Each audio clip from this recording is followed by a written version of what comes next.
pastor in Cedar Rapids, Iowa.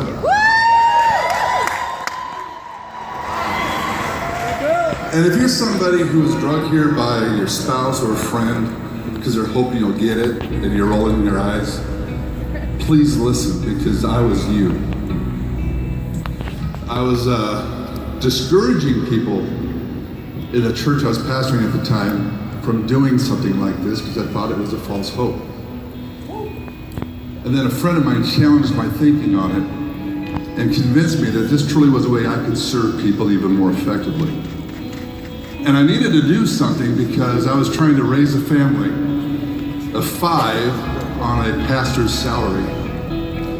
And if you think that's a cushy job, I'm trying to feed 3 kids on $20,000 a year is tough.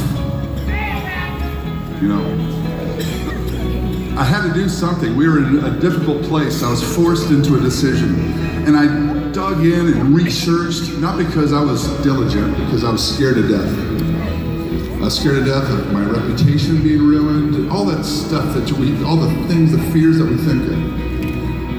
But I had a guy that helped mentor me to really see how I could serve others. And we found Visalis, and he said, Bill, we got to take a hard look at this. But my stress of my finances was so hard. I just said, brother, I just don't have it in me right now. And then he did a great recruiting technique. He said, Bill, do you love me? I said, yeah, I do. He said, then shut up and get on the plane. And so I went to LA and I met with Nick, Blake, and Ryan, and I was sold, not because I saw the business opportunity, but because I saw their heart. I saw their vision, I saw their character. You know, this isn't nearly as much about the business opportunity as it is surrounding yourself with people that can co-labor with you, with the culture and with the ethics that you yearn for. And I found it here. And in a matter of months, we created an income that allowed me to give my salary back to the church, allowed us to get a building we couldn't afford prior to that, allow us to support other ministries that are coming out of seminary. And it was just a massive, massive blessing. But that was my why, was to minister the gospel at no charge. And I was there. I had hit that why, so I said, Lord, is there a bigger why here? And there was. I now have the opportunity to help people do what I've done.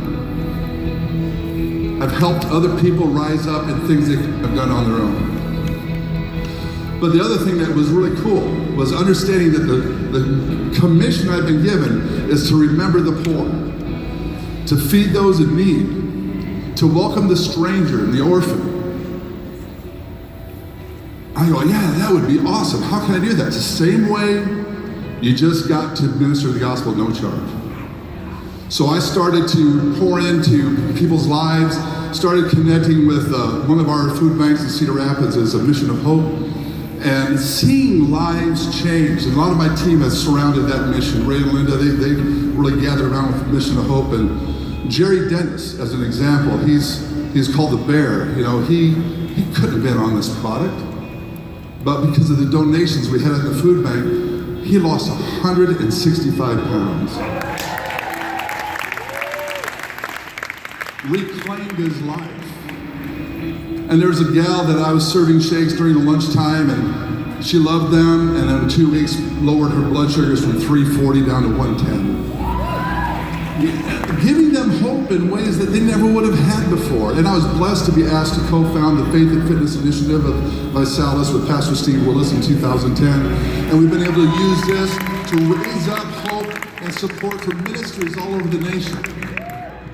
So, it's not about money, it's just about money. But you know what? Money has set me free so that I can remember the poor, so that I can feed those in need, so that I can reach out to those that have been unloved.